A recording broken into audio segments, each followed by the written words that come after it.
كتما باتو كاب كتما أديس أبابا أستاد 170 كيلومتر رحقة التركب كتمايا بمكينة أبز جبر قعزو دما كبابي 3 ساعات 18 دقيقة يوسد كتما باتو تفترو آمنا زعدلا نقالاي دنبل تغوزغيزا زختمت وقبت كتمايا باتو مالت بقانقا أوروميا نخلو تمچو حقافيتن معركتن مالتيو ازو مالت ننابرا دق سابات كونن انسسات كل من ازطعم تفطرو كل ነገር زعدلايا نهنصت كتما خونه نحرشاو سراحتي سطاح زبل ጎልጎልን ሀፍተገነትን ዘዋሃለለት كتما باتو نيوت اشحات مسرت ዝኾነ ቃላይ ደንበል ድማ ፉሊ መለለያ እዩ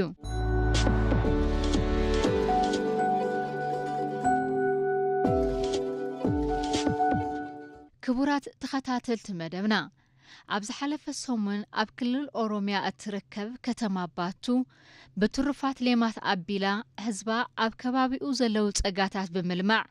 تربحي خونلوم كابزلو نطفتات نقاليوم مقرامنا يذكر نلومو دما أبتا كتما بمحبر توديوم أمر ربح درهوز توافرو بولك حسبي ويدما جندا بمسرح عصاي فرزلو من إساي تمكرو زدهسس مدب حزنا قريبنا لنا نختكتاتلنا بخبرنا عدم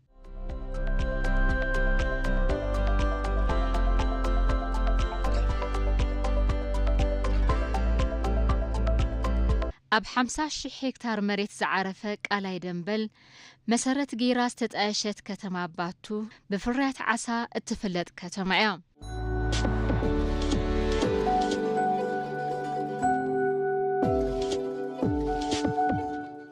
كتما باتو اتفلت ألو أب قالاي دنبل كابزولو فريات عسا بتوسخي حبرت سب أب كبابيو زولت أقاب بمتقام سرعة مقبو كمحايش وحسنا مقبو كالرقاقز بمرحا قبرت أقاتات ليماتن حرشا كتما بركت زبالو سرحتي توقن زلان وتصيت التمزقب زلان كتما ونيا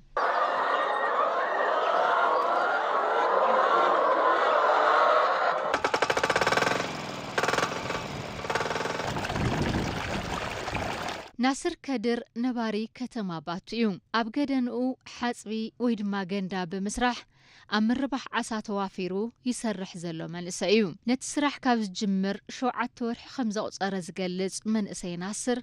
نسو أمر ربح عسا قدم مغفارو اتبوتا زخون عينة اللمعات كم زينا بارو يقلز زي بوتا مجمرا من مال نبرم بارو بوتانو أبزي بوتا زخون نقري نبرن تروحي نيرو أبزي ما ينمعقار نمنتاي زي فتني لأي جميريو حزي مريت كوعيتنا ما يرخيبنا لنا مرأي زخون أبتزفرنايو ما عسا من ربح جميرنا صبق وتسيت زرقين نازلو أبك ألاين روبان كابز ركب عسا أبزي نرفع عسا أب إدنا زلو وتسيتها من مقان نسرح زلنا عسا لاي ببزات أو نكسر يالو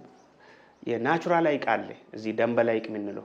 أب عسا ببزحي يسرح اللي زلو عب كبابينا دنبل زبحال تفتراوي قالاي اللو كابزي قالاي بتوساخي حبرتسبنا كبابينا سبسرح قالاي كسرح عبتي زوهللو قالاي كمي غيرو عسا كم زفري وسن سلطناتات بمهاب ببزحي عب فريات عسا كوافر يسرحلو يو عب سبسرح قالاي زفري عسا طعمون يفليو عب تفتراوي قالاي عب سبسرح قالاي زفري عسا نعداغا يقرب على أيو ما حبل سب كبابينا ناصر كدر أمربو مرابح عسا حسبي سرحو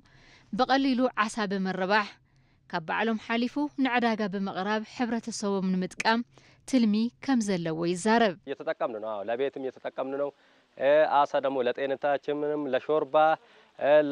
لتلايو يونالو مالت نغزا بعلنا نتقاملنا عسا نطعنا صبو ايو نشوربا نخالوت عينتات مغون يوعليو حدا حصبي وي غندا 10 عسا يزحز نمشطا نموساد بعلم يوم زراوحو اب 6 ورحي كباصح يخيليو تبعتاي نتخون كاب 3 ورحي كساب 4 ورحي زبصحلو كم كونتات يزفلاله قدم كابروا اوصيوم نعداغان تمصومينا نغزن يرنا حنتيا 3 و 4 فره ب 200 بر انا نغزون يرنا 4 عسا نسدرا اي ኣይኣክልን ሕዚ ግን ሓደ መዝፈፊ ዘርጊሕና ንደልዮ ዓሳ ክንሕዝ ንኽእል ኢና 20 ኮነ 30 ብዘይ ጸገም ንበል ኣለና ንዕዳጋ እውን ነቕርብ ኢና ሰብ ሆቴልን ካልኦትን ይገዝኡና እዮም መንእሰይ ናስር ከድር የካይዱ ዘሎ ስራሕቲ መፍረይ ዓሳ ውጽኢታው ንክኸውን ሰሞያ ክትትል ከም ዝገብርሉ እውን ገሊጹ እዩ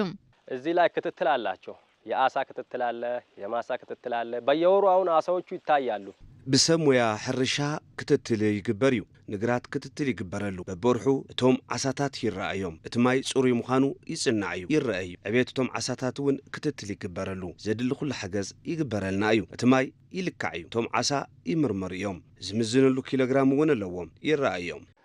ዓሳ እርባታ ሚውን ይህን ስራ ኤክስቴንድ እንዲሆንና ሌሎች ወጣቶች ጋር እንዲደርስ አንደኛ አእምሮ ላይ ማስራት ነው ኣብ ኣመላኻኽታ መናእሰይ ክስርሕሉ ይግባእ መናእሰይ ካብ ዩኒቨርሲቲን ኮሌጃትን ምስተመረቑ ንኽቁፀሩ ምልክታታት ክርእዩ እዮም ሓሳብ ይኾኖም ካብዚ ኣተሓሳስባ ውፅኦም ፈጠርቲ ስራሕ ንክኾኑ ሞያዊ ስልጠና ክወስዱ ኣለዎም ኣብ ዝተፈላለዩ ስራሕቲ ንምውፋር ትርፍን ዋጉኡን ምፍላጥ የድሊ እዚ ኣብ ኣእምሮ እዩ ዝስራሕ ንሕና ካብ ሰው ሞያዊ ስልጠና ኢና ንህብ ስልጠና እንትንህብ እቲ ዘሎ ሓቂ ኢና ንገልጸሎም ኣብ ዓድና ዘሎ ተመክሮ ኣብ ወጻኢ ዘሎ ተመክሮ እንዳምጻዕና ብምስልታት እንዳሓገዝና ኢና ነስልጥኖም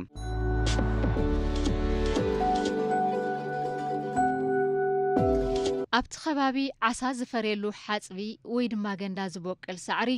ንዝተፈላለዩ ርብሓታት ከም ዝውዕል እውን እቲ መንእሰይ ገሊጹ እዩ እነዚህ ሳሮች አንደኛ ለከብትም መኖ ነው እዚ ሳዕሪ እንቀለብ ከፍቲ ይኸውን እዩ ነቶም ዓሳታት ድማ ዝሓለ ንኽሎ ንፋስ ይስሕበሎም ይምገቡውን እዮም ከም መጽለሊ ይጥቀምሉ ይሕብእሉ ኮታስ ብዙሕ ረብሓ እዩ ዘሎ ዓሳ ዝራብሓሉ ማይ ኣብ ሓደ ወርሒ ካልእ መልክዕ ከም ዘርኢ ዝገልጽ እቲ መንእሰይ ነቲ ዝቕየር ማይ ሞተር ብምጥቃም ዝተፈላለዩ ተኽልታትን ፍረምረን ንምልማዕ ይውዕሉ ከም ዘሎ ይዛረብ የአሳ ውሃ አንደኛ በአንድ ወርም ሌላ መልክም ስለሚያሳየ ይሄ ውሃ እንዳይባከን ወደ ማሳ ለምን እንጠቀምም ብለን ማሳ እየሰራንበት ነው ንዓሳ ዝኸውን ማይ ኣብ ሓደ ወርሒ ካልእ መልክዕ ስለ ዘርኢ እቲ ማይ ከይባኽን ብምባል ንዝተፈላለዩ ተኽልታት ኢና ንጥቀመሉ ሽጉርቲ ጀሚርና ኣለና ብሰሙኑ ነቲ ማይ ናብ ግራት ንሰዶ ኢና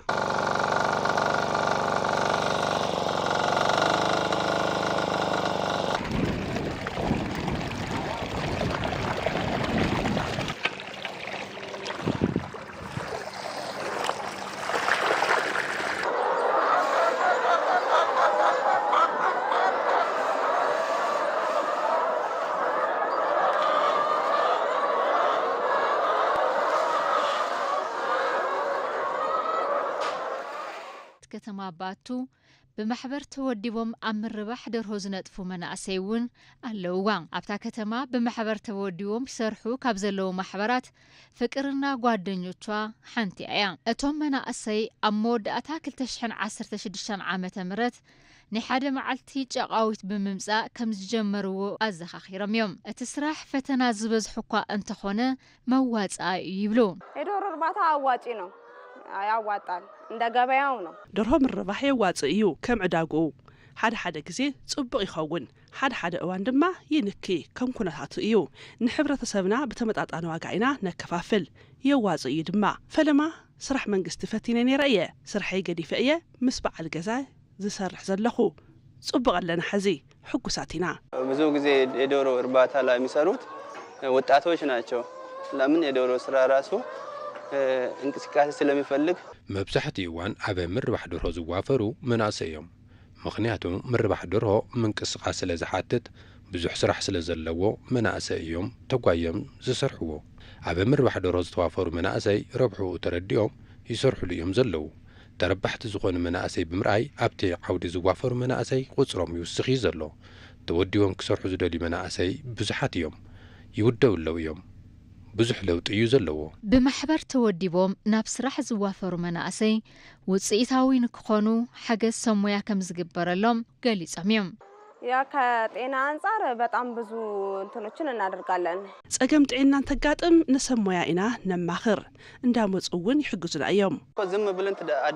አድራጅተናቸው አንለቃቸው መናእሰይ ወዲብና ይንብትኖምን ምክንያቱ ዘንደርሁ ሕክምና ይደልያየን ኣሰራርሓ ገዛ ደርሆ ኣሎ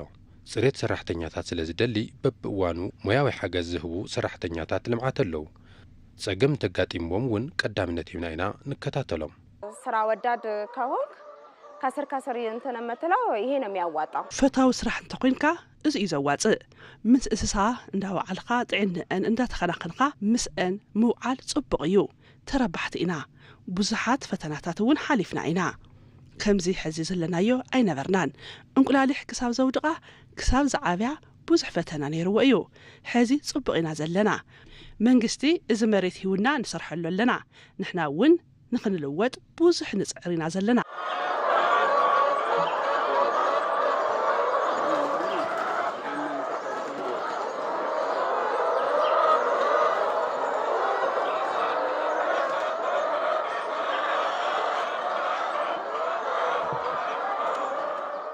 بحرشا كتما بيلو حبرتسب أبزلتون اشتي بوتا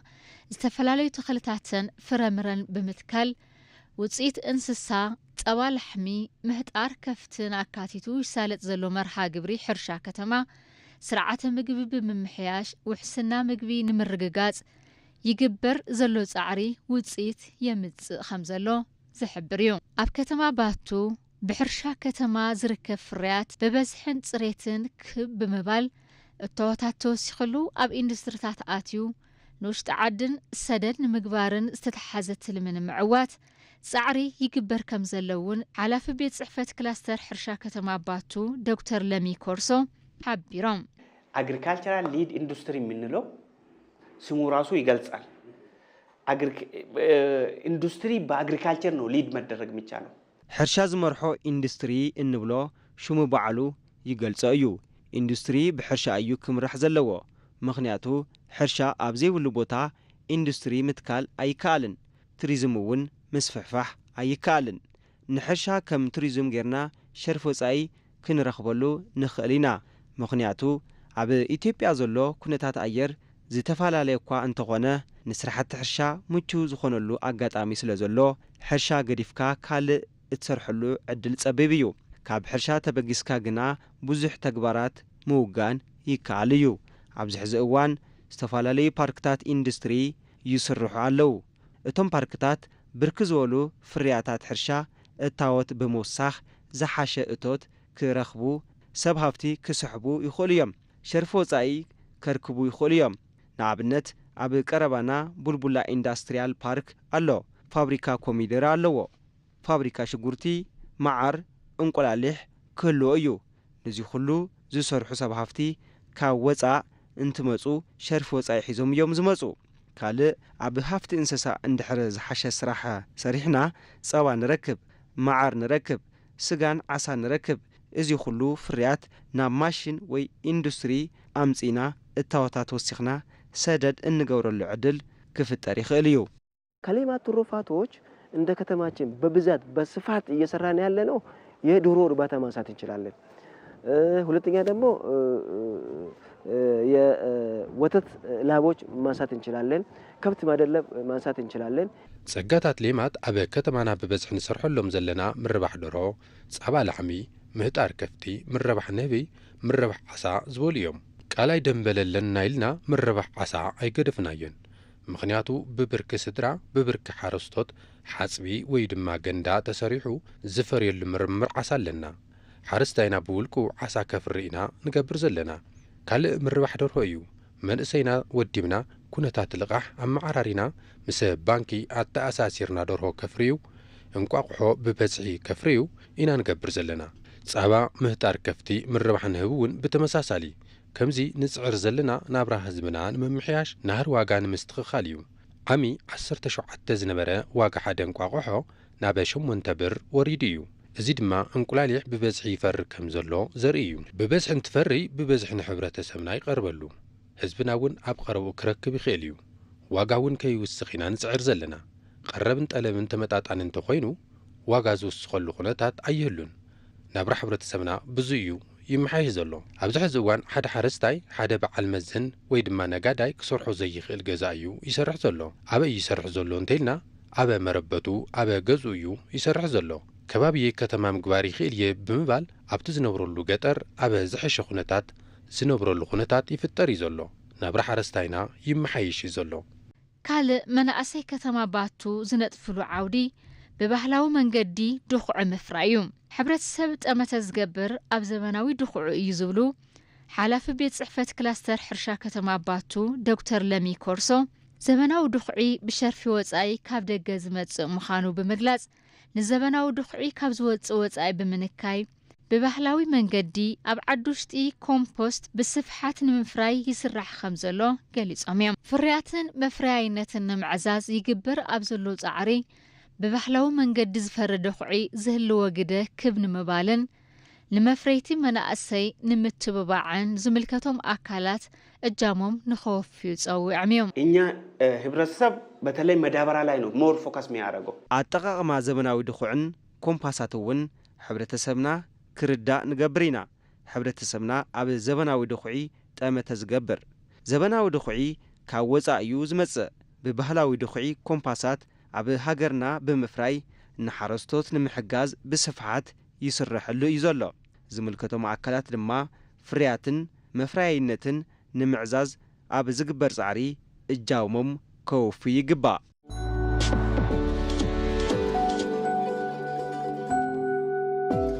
ከተማ ባቱ ህዝባ ብምልዓዓልን ብምስልጣንን 100 ሄክታር መሬት ሙዝ ብምልማዕ ንነበርታን ካልኦት ከባቢታትን ንምቕራብ ኣብ ምድላው ከም እትርከብ ካብ ቤት ጽሕፈት ሕርሻ እታ ከተማ ዝተረኸበ ሓበሬታ የመልክት